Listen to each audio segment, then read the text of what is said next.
Scholars, brothers and sisters, Assalamu alaikum wa rahmatullahi wa barakatuh. Mukhtar al-Thaqafi occupies a very important position in both Arabia and in Islamic history. He is a man who is seen as both a visionary as well as a reformer. Visionary in the sense that he had the vision to avenge the death of Imam al-Hussein salawatullahi wa salamuhu alayhi,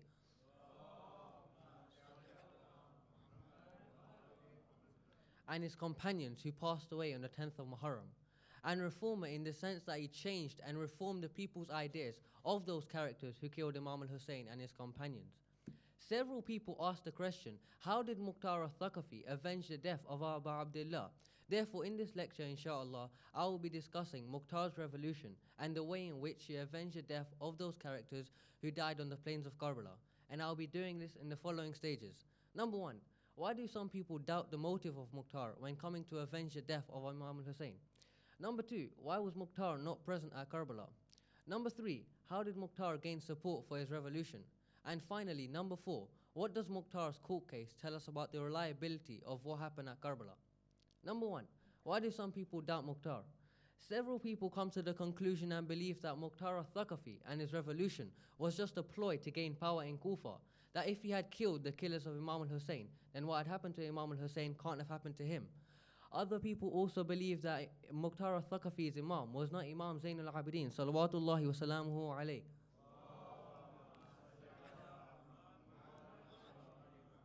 However, was Muhammad bin Hanafiya, the son of Imam Ali alayhi salam. However, both of these claims can be proven incorrect and false. The first claim, Muhammad bin Hanafiya had said himself, I am not your Imam, the son of Hussein is your Imam. And the incident when they both went to the Kaaba and sent their salutations on Hazrat Aswad, and only Imam Zayn al-Abidin had got a response back. Secondly, we have several reports which state Imam Zayn al-Abidin had said, Rahimallahu al-Mukhtar, may Allah have mercy on Mukhtar. He killed those who killed us and took our revolution for us. We also know when Mukhtar had killed Umar ibn Sa'id, he gave the head of Umar ibn Sa'id to Imam Zayn al-Abidin. And this is one of the reasons why we celebrate Eid al-Zahra on the 9th of Rabi al-Awwal. Now this smiling of Imam Zayn al-Abidin shows and certifies his acceptance of Mukhtar and his gratitude towards Mukhtar for his revolution. And this saying by our fourth Imam, speaking so highly of Mukhtar, shows that we can't be the ones to doubt his personality nor his revolution. Therefore, the question arises, why was Mukhtar not present at Karbala? The simple answer to this was because he was put into prison. Ibn Ziyad had imprisoned several of the companions of Imam al-Hussein in Kufa, Hani bin Urwa, Muslim bin Aqil. Now, when Mukhtar al-Thaqafi was eventually captured and put into the prison, he shared his room with a very old man by the name of Kumail al-Hamadani. Now, this man was very important when coming to hear of the release of Mukhtar from prison. Now, once the situation had arisen where Mukhtar asked Kumail, "Oh Kumail, the lady who keeps coming to see you in the prison, what is her name?" Kumail replied, "Bustan, my niece." Now, Bustan, Kumail al-Hamadani's niece, used to look after the daughter of Ibn Ziyad. So Mukhtar asked, "Oh Kumail, when Bustan comes to see you next, why don't you ask her to ask the daughter of Ibn Ziyad to plead to her father Ibn Ziyad to release you from prison? You're an old man, you're in your 80s. So Kumail agreed. So Bustan came, Kumail asked, "Could you do this for me? Could you ask the daughter of Ibn Ziyad to plead to her father Ibn Ziyad to release me from prison?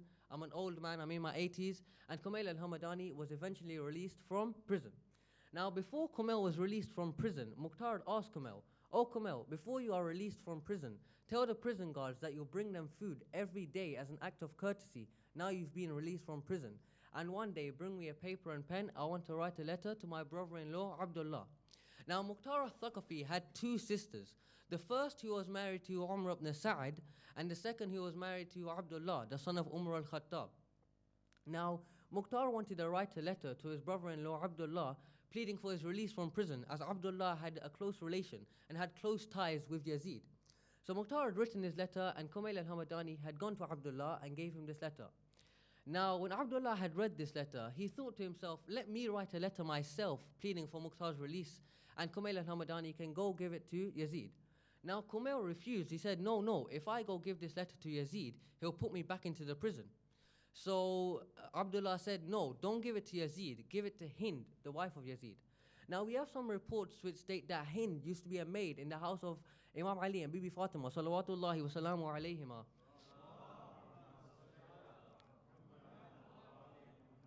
And some reports would state that she used to also be a maid in the house of Bibi Zainab alayhi salam.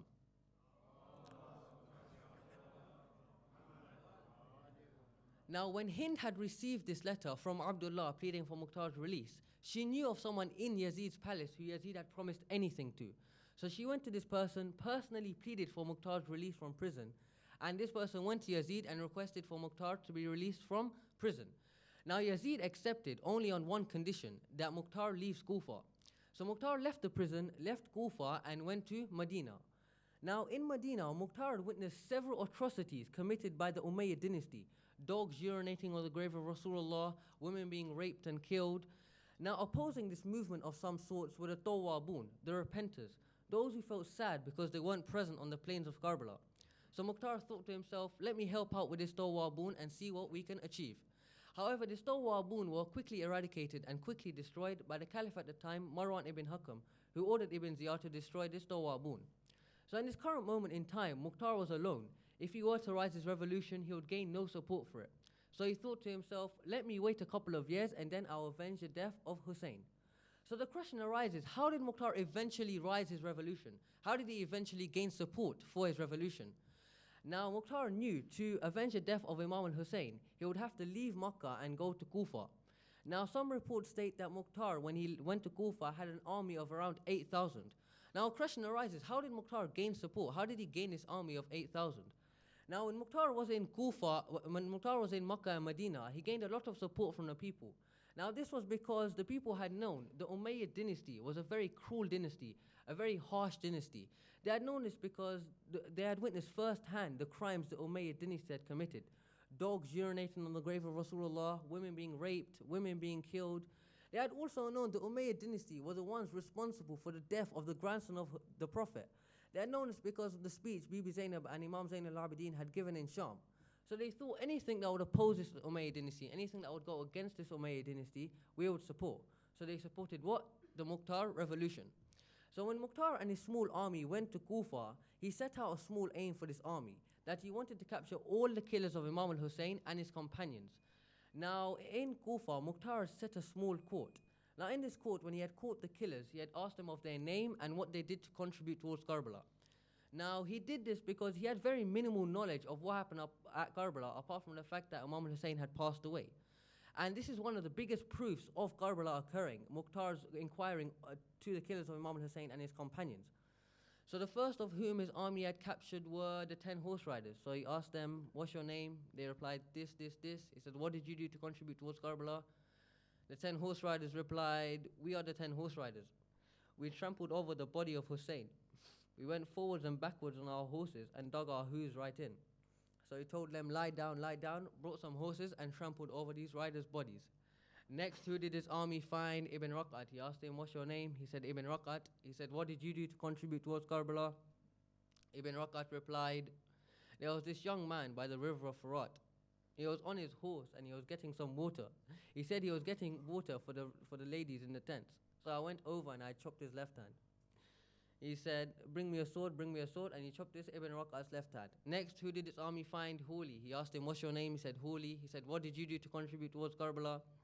He said, there was this young girl, some reports state of around 6 years old. He said, there was this young girl, the daughter of Hussein. She had very beautiful earrings on her ears.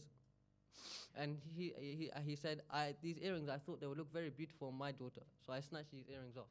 Next, who did his army find? Shimr bint al-Jawshan. He asked him, what's your name? He said, Shimr bint al-Jawshan. He said, what did you do to contribute towards Karbala? He said, one of the things I did was we had shot arrows at the body of Hussein. He was lying there on the plains of Karbala, on the hot plains of Karbala. He was lying there. And all of the army, all of Umar ibn Sa'ad's army was afraid to go and behead him.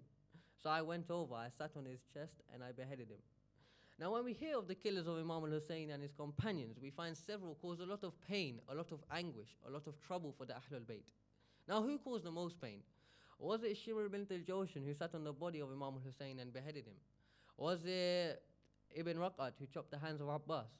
Was it the 10 horse riders who trampled over the body of Imam al-Hussein? Was it Huli who snatched the earrings of the daughter of Imam al-Hussein? Or was it the killer of Hazrat Ali Akbar? When Mukhtar had caught Umar ibn Sa'id, coincidentally his brother-in-law, he asked him, what's your name? He said, Umar ibn Sa'id. He said, what did you do to contribute towards Karbala?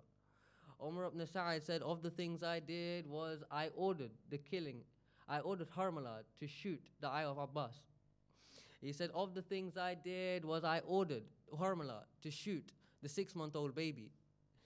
He said, of the things I did was I shot. He said, of the things I did, I ordered this 6-month-old baby's father, Hussein, his chest to be shot. He said, of the things I did was when I ordered my soldiers to shoot this Ali Akbar.